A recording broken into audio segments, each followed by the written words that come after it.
Welcome everybody. I've got a great team involved here with me. So Megan Walker, Megan Schuker, and Natalie Dean, Joseph Chapman, and myself are really excited to show you some new things that are what's up and what's new and coming.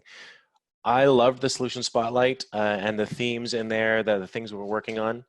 And before I show you anything, I want to thank all of you for being involved. The things that Aaron and others said about empathy and listening to you and reacting based on the need is what we try to do with everything we do. And I'm so excited to show you the 4 things that we're going to talk about today in the agenda. And all of these things are really come from listening to you and using our empathy skills to make sure that we're doing the best we can to reach every learner. So next slide. Megan is running our slide today. I want to anchor all the things we're going to show you on this. For K-12, this is what we're working on, is making sure all students reach their potential. And of course, the need is kind of exacerbated and changing slightly recently with COVID and lots of kids at home, some being left behind, some accelerating. But we want to make sure that we're doing everything we can to help you and all the educators reach every student and help them reach their potential.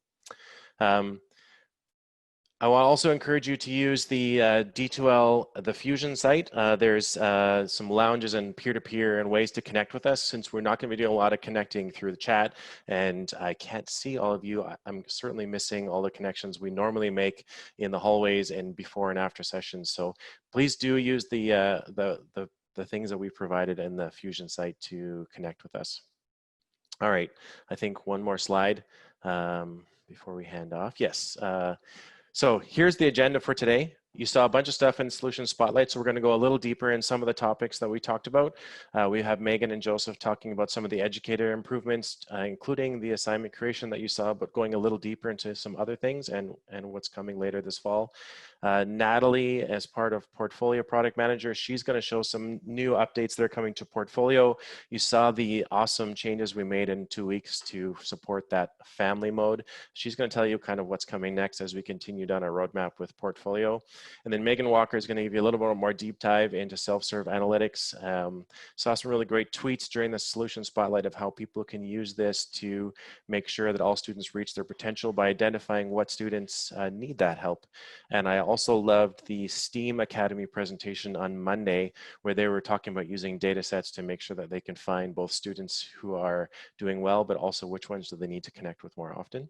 And then finally, I'm going to give a little bit more update on learning outcomes and what's coming later this year. I loved the demo of how rubrics and learning outcomes are connecting and how simple that is. And I'm going to give you a little bit more insight into what's coming next. So next slide. I'm just throwing this up here because we are going to show you some things that you don't know about yet. Some things that we are still working on, some things that we're still doing usability and workflow testing on, some things we're still validating. So some of the things you see might actually change slightly when they get released later this year. Most of the stuff we're showing you is just outside of our typical 90-day window, the things that we show on our community site that are kind of in, here's what's coming mode, but they will be coming soon in the fall or are already out. So you do get to see some woohoo super secret stuff. Some of you, because you're involved with usability testing or advisory boards, may have already seen some of these, but we're going to give you a little bit more info today. All right, now I think I'm passing off to, there you go. I'm going to pass off to Megan and Joseph. Welcome. Thanks. So happy to be here and excited to talk about educator improvements. Now, Steve did just say that we want to make sure we reach all students reach their potential. So, hey, Megan, why are we doing educator improvements? That's actually the next slide, Megan. Sorry. Why are we doing educator improvements? If we want to help all students reach their potential, well, that's easy. And that's because we know that when educators are more confident and can more easily use Brightspace, they help their learners succeed. So Joseph, how do we help educators be more successful? Yep, next slide, Megan. So you may have seen the slide in Aaron's Solution Spotlight demo earlier, but I wanted to show it again.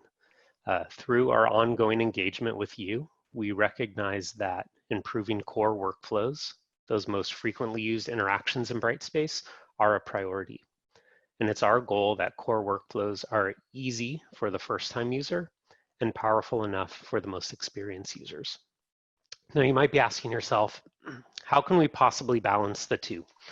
Well, it's our superheroes on the user experience, research, and design teams who have spent countless hours interviewing users and understanding what those core workflows are and how to make them cohesive and simple while also fully capable, and making sure that the common tasks are easy and the less common still discoverable.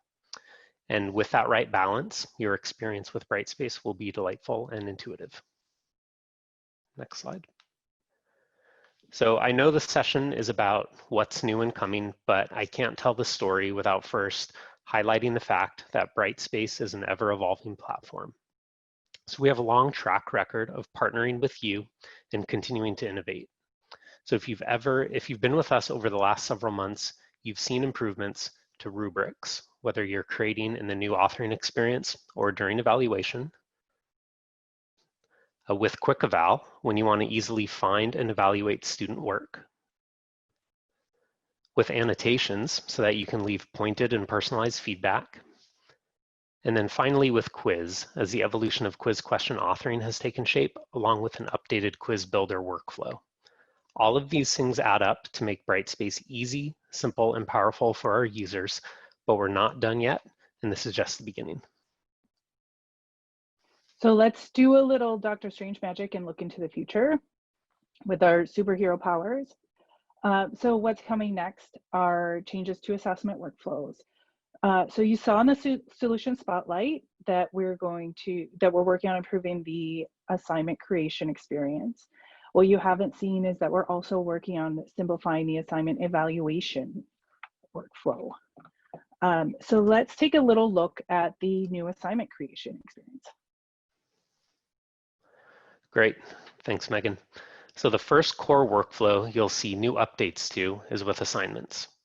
So in June, we launched the new creation experience, and it's now available for you to opt in. There is so much here to share, and this is such a remarkable improvement that I'd love to give you a quick 2-minute tour. So it starts with this fully immersive authoring experience. We've done away with the tabs along the top that can hide what you're working on, and instead use a new page layout. First, the primary panel. This panel on the left displays the key things a teacher wants to add to an assignment: name, score, due date, instructions, and attachments. Be it file uploads, quick links, web links, Google Drive, OneDrive, they're all here. These primary fields are always shown to the teacher and are front and center in the new experience. We've also introduced a new feature for better looking attachments, which you can see here with our shark link. Now, a key feature on this primary panel, and I'm going to dive a little bit deeper into this, is our streamlined add to grades workflow. So wave goodbye to multiple dialogues and many clicks. Simply go to the score out of field, enter in a point value, say 40 points, and it's auto-magically created and linked to your assignment and your grades. We also know that we want to make sure that we're fully capable, and for users who may have their grades set up in advance, you can still link to existing grade items or categories as well. Now let's talk about all those other advanced features that our power users really love. We've logically grouped the other assignment fields under these 3 side accordion menus. So don't worry if this is brand new to you. You'll be able to easily find what you're looking for by following along with the subtle gray hint text that appears beneath each accordion title. Not only does this text help orient new users, but it also provides an indication as to which fields are active while the accordions are collapsed. So let's see how this works. We're going to add a start and end date to this assignment. So first, going to expand the availability dates and conditions menu, and we're going to add a start and an end date. Observe that when the time gets added, it automatically defaults to end of day, as this is often a common request by users. Now, when the accordion gets collapsed, that dynamic hint text is now updated and it reflects the active setting. So that's the end of our tour, and there's so much more that I didn't get to cover, but the good news is that this feature is available right now on your instances. So I strongly encourage site administrators to enable the opt-in for teachers to ensure that everyone has the best Brightspace experience possible.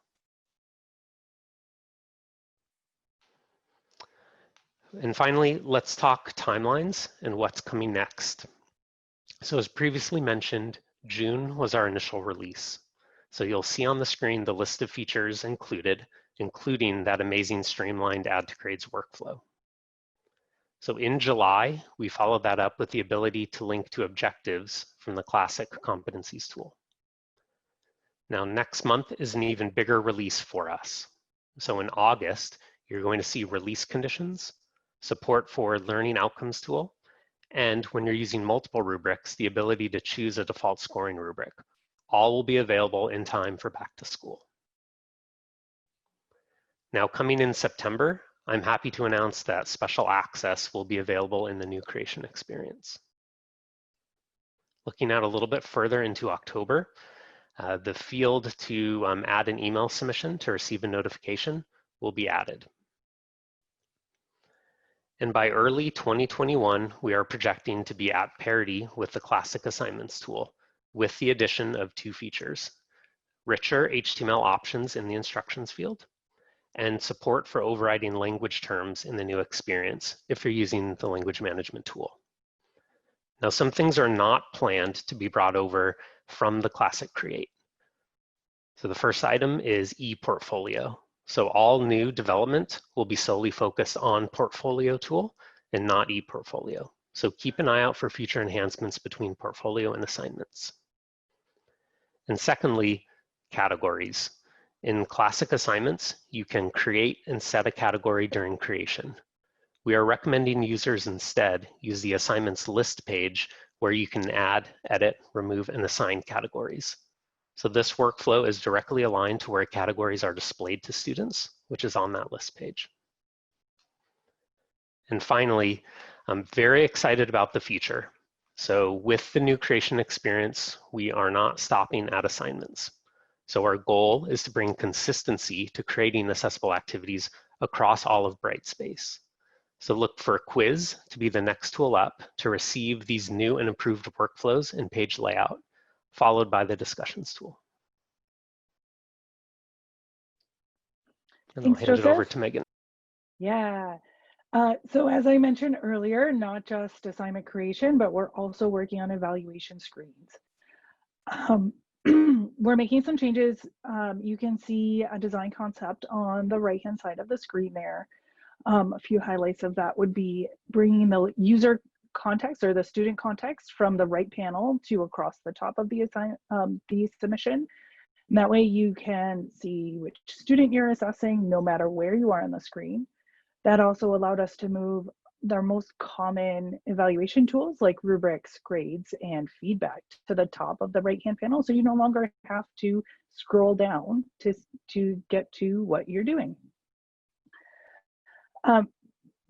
The other thing this allows you to do is actually see the student's name when you're assessing their work as well. So another fun thing that we're doing there is the rubrics tool. You'll see has a little arrow to the right-hand side. We're actually using the rubrics component that is in Portfolio right now. So that's actually going to extend down the panel and let you see your rubric and your submission at the same time. So that is really exciting. Overall, just improving efficiency and helping educators provide more timely feedback. Like Joseph's project, we are not stopping at assignments. We will continue to extend this to discussions and quizzes as well. So look for our first kind of slice of assignment evaluation sometime this fall. We're hoping to have full parity early next year and then follow that with quizzes and discussions. On to Portfolio. Natalie? Thanks, Megan. So why Portfolio? As educators, you're challenged to explore multiple ways to understand each learner's learning pathway and utilize documentation and evidence collections in partnership with the learners. It is essential to find ways to enable students to describe their own thinking, understanding, and work, while making judgments about the qualities that make their work valid evidence.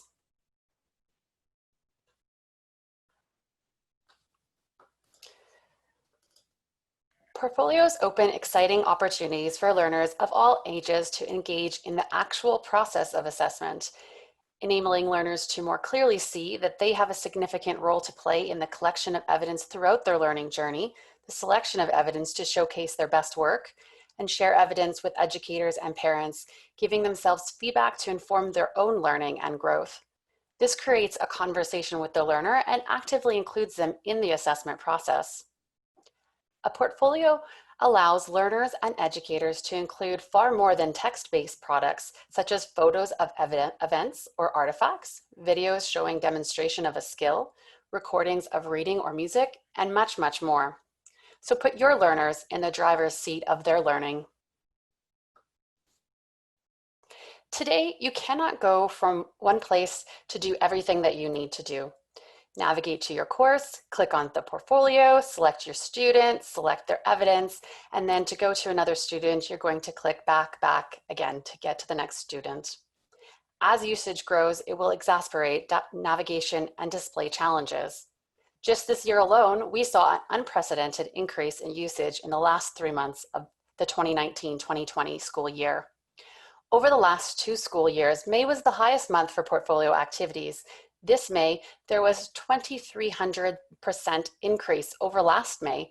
Even in July, with summer school, we're seeing 4 times as much activities over last year's record month. And with the increased number of educators and learners using Portfolio, we've received some great feedback, starting with workflows and navigations.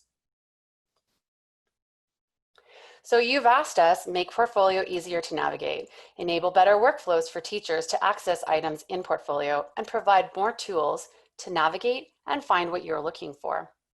Well, the future of Portfolio will provide a centralized portfolio experience where educators can view and navigate through students and evidence from the same page, allowing you to easily move from viewing students to evidence by students in a card or list view. Let's take a look. In July, we introduced compact cards for students and courses. By reducing the size of the card and condensing how the information is presented, you can see more cards at a time, and the whole portfolio has a cleaner look and feel. Here's a look at the before and after of the compact course cards your learners are seeing in the July release.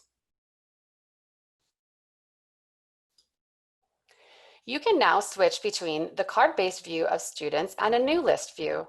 The new list view provides a clean vertical view of students' names with small image. At a glance, you can easily find unapproved evidence for more students at once. Simply switch to the new list view and scroll through the far right column to quickly see who has new evidence to review. Choose between these 2 view options to find out which one suits you and your workflows best.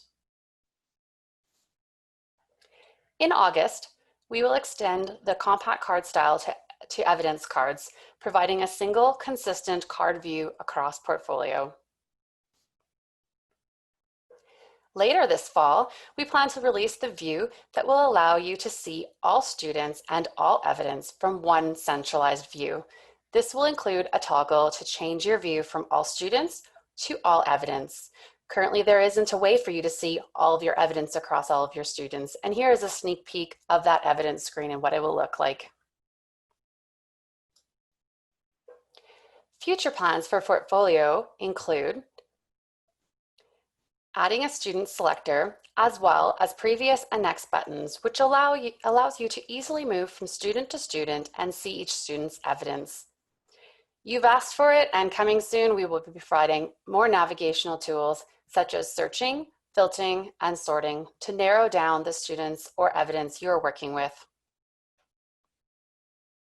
Well, that's it for now. Look forward to sharing and hearing more from you in the future. Over to you, Megan. Thanks, Natalie. My name is Megan Walker, and I'm a product manager for our data access and analytics products. And today I'm going to talk a little bit more about self-serve analytics, which you saw in the solution spotlight. So why self-serve analytics? Why did we go out there and build this? One of the biggest reasons is to expand your use of data in Brightspace and to increase student success, find efficiencies, and better return on investment. And better access to data, easier access to data are some of the ways you're going to be able to accomplish this. So you may be asking, is self-serve analytics for me? And I have a few questions here that'll help you answer that. The first one is, are you unable to access the tools or the resources to set up a data warehouse and leverage business intelligence tools? Many organizations, they may not have access to the different tools. They may not have a team dedicated to data analytics, and that makes it really hard to accomplish any sort of reporting capabilities.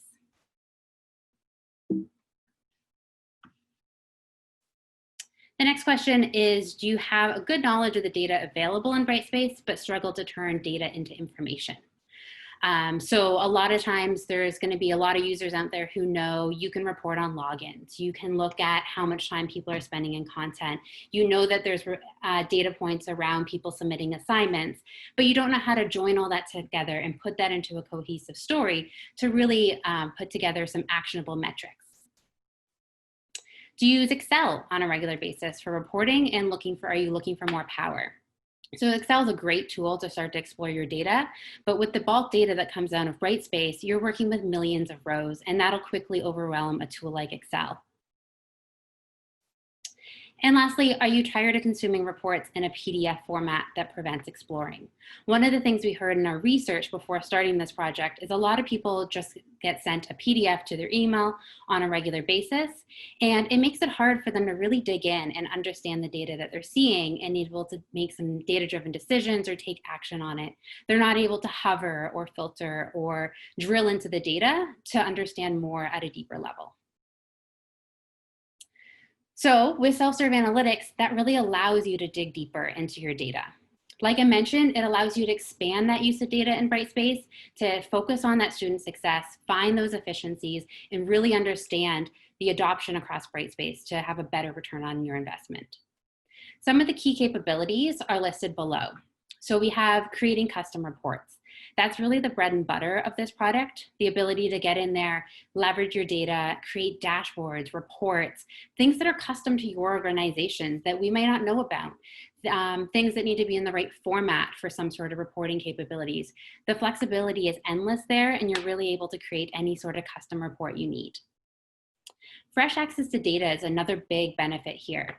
So what we've done is we've loaded all the Brightspace data sets into self-serve analytics for you.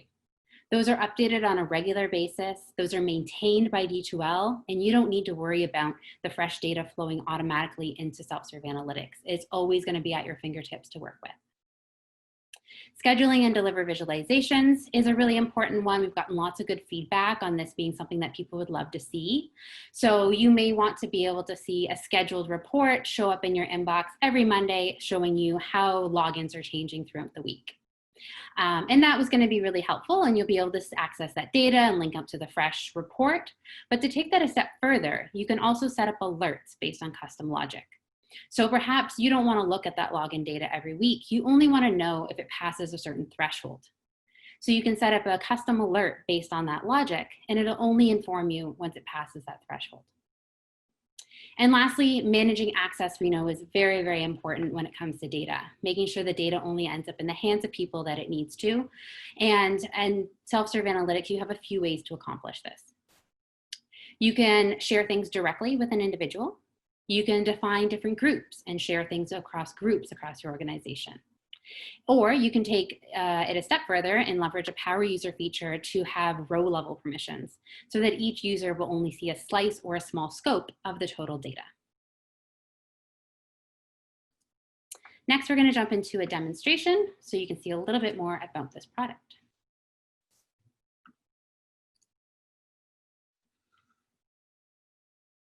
So self-serve analytics, the link out to the product lives in the Insights portal.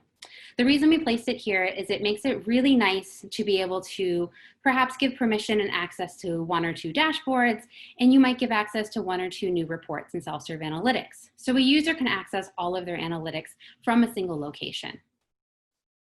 When you click on self-serve analytics, it's going to launch you into a third party who we've partnered with here called Domo. And you're immediately going to be SSO'd in. There's no additional logins needed, and it's really a seamless experience. You land on an onboarding page. And this is a little bit different than what we've done across other products in Brightspace. We've embedded the documentation right in the product. So it's right at your fingertips, and you don't need to go searching for how to complete each of the tasks. For example, if I want to learn how to create data visualizations, I'm able to link out to several different videos and even some step-by-step courses to learn more about how I can do this in a successful way. Like I mentioned, all your data is preloaded into your self-serve analytics instance. All of the data sets that you would expect to see in Data Hub as a Brightspace data set are going to show up here. Those are going to be refreshed on a regular basis and maintained by D2L. You don't need to worry about new columns being added. All of those will be taken care of by us. In here, we've also added some templates. So if joining data is not your strong suit, you can start with a template and go from there. We've done templates across all of the core domains. So we've got a good example and a good starting place for each of those core tools, such as assignments, competencies, content, and so on. Some of the things that are possible are building some different dashboards that look at a bunch of different metrics across your organization. This is a page that we've put together that looks really about completion across lots of courses. I've got this nice detailed report here that looks at course completion across many of my students, across all of their courses, and I'm able to look at their progress and completion and able to get some really great detail. I'm able to look at Brightspace access and look at that by role. I could dig in and see how that data is changing over time. I've also created some more detailed data here, where I've created a visualization that looks at my time and content and how that changes over time. I might have some expectations based on the time of the year and where the time and content would increase or decrease, especially with the ongoing situation now. It's going to be important to understand how much time spent in content to really make your best use of Brightspace. I'm able to look at grade information, completion information. The possibilities are really endless here. You can leverage all of that Brightspace data in many different ways.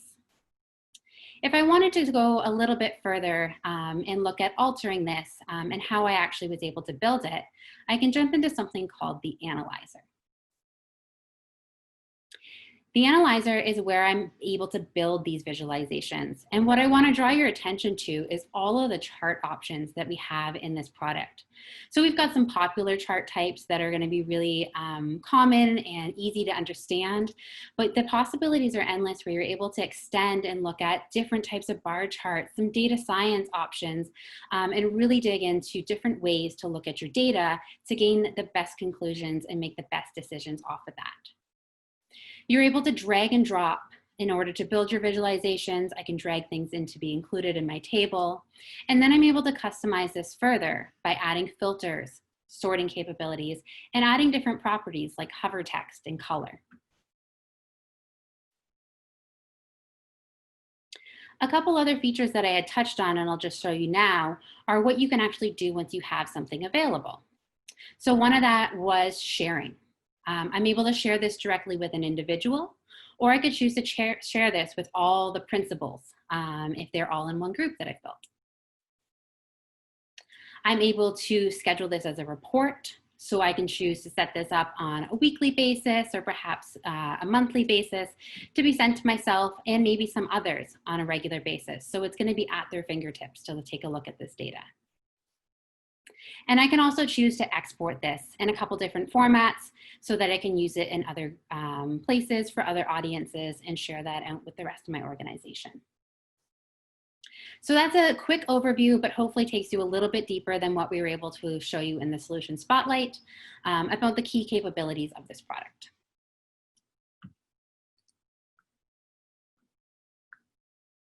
So what's next? Self-serve analytics is actually available now to all Performance Plus clients. If you have Performance Plus package, you can go into that Insights portal and turn that on and activate the product today. We have lots of additional resources that are available in the Brightspace community. We have a self-serve analytics group, which I encourage you to subscribe to. And that's a place where you can collaborate with other clients. You can share different things you're doing within the product. There's lots of great resources and example videos that show you how to leverage some of those power features and answer specific questions that other clients have come up with. And one thing that we're adding to the product in the future is we're adding even fresher data.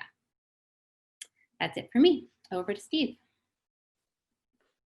Awesome, thank you. I'm going to take over the screen share here.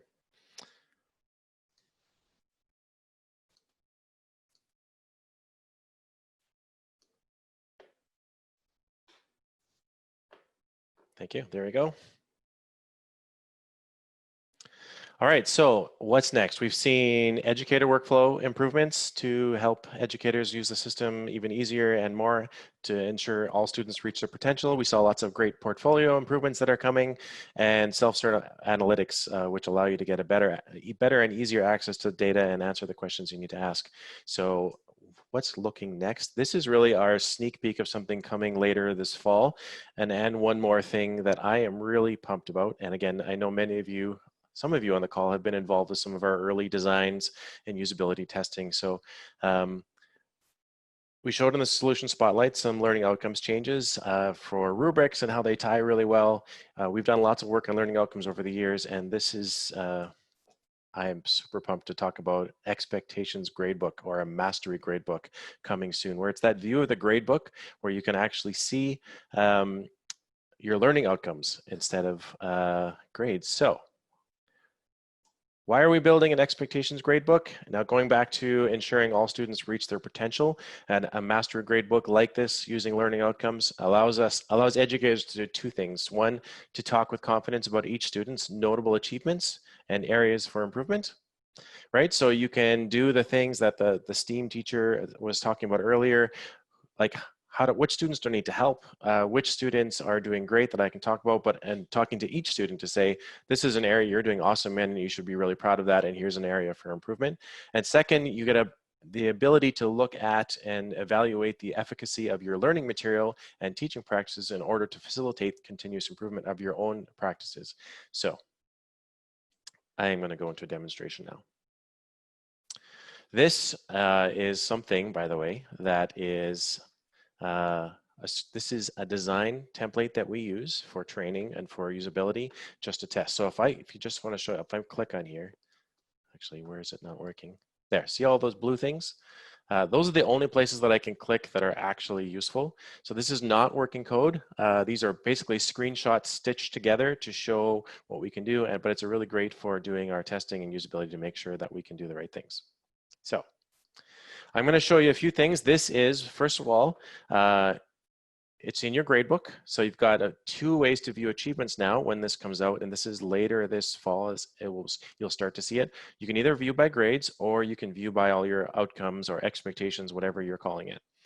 And then you've got your same class list that you see in gradebook, but instead of grades up here and all of your assignments, you see your learning outcomes. So if I hover over this one, this is the ability to discuss ideas, events, or texts successfully with native speakers in conversation or as a presentation to a group. And you can see across the class, we've got some not yet, some almost, some satisfactory, some outstanding. Plus, you can see the number of activities you have aligned in your classroom to this learning outcome. And you can do the same for others, right?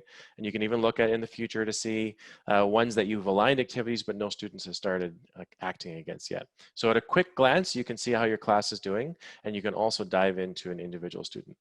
So before I dive into an individual student, I'm going to talk about the settings, because there's ways to calculate what this setting is here. So you can see the system in this case is calculated.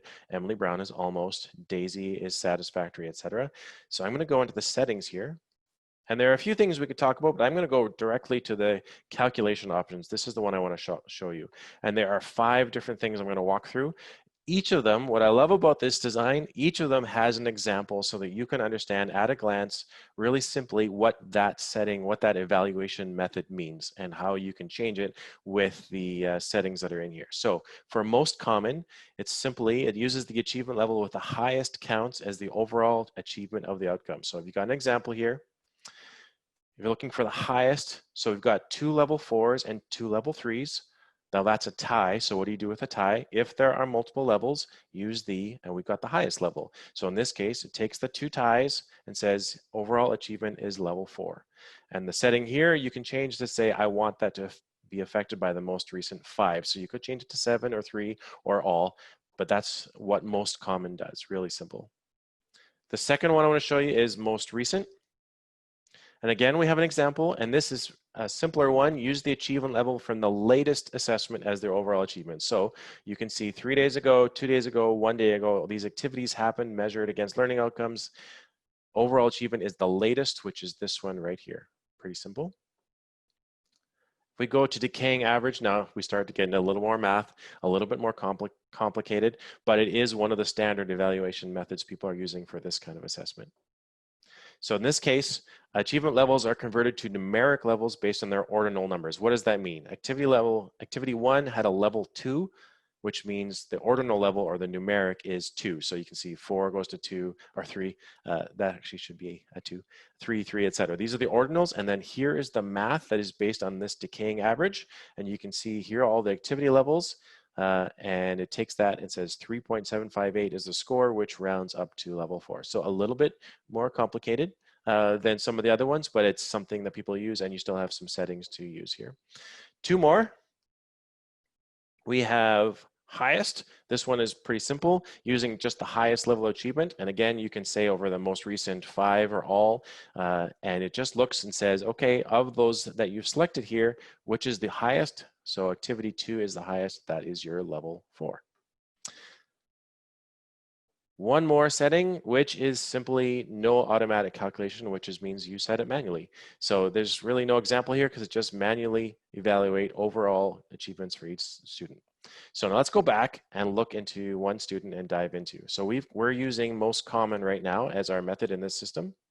And if I go into Daisy, I'm going to select this activity here, this learning outcome for Daisy. I'm just going to click in, and now you get to see the overall view of how she is doing against that outcome.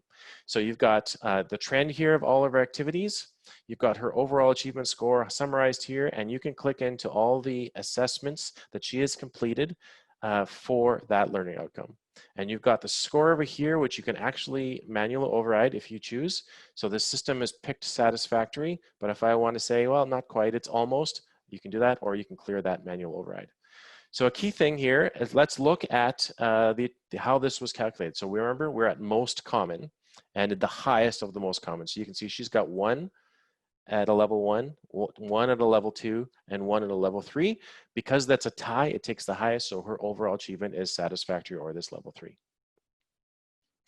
So this is a kind of a high-level view of where we're heading with this expectations or master gradebook. We are really, really excited about this. And this is obviously not available yet, and you won't even see it in the kind of release preview yet that I think someone asked for in the chat, and there's a link in the community, but it is coming soon. Later this fall, you will start to see this roll out, so you can start playing with it in your schools and seeing how it works. I hope you're as excited about this as I am. So that is our summary of what's new and coming in K-12. And on behalf of all of us, Megan, Natalie, Joseph, and myself, and others at D2L, we're so excited to present this to you. You are our heroes as you work to ensure all students reach their potential, and we're trying to do all of this to support you as you do that. So thank you so much for the presentation, and we are excited to see what the year comes. And again, if you want to reach out and talk to us, there are ways through the Fusion site to engage with us and ask more questions. Thank you very much. All right, thanks so much everyone for attending the What's New in K-12 session, and a huge shout out to our product management team for doing such an amazing job walking us through these updates. We do have a 15-minute break now until the next session, so go do a little stretch, refill your coffee, and we'll see you back for our 5-minute flares accessible from the presentations theater in the Fusion portal at the top of the hour. Thanks so much everyone, have a great day.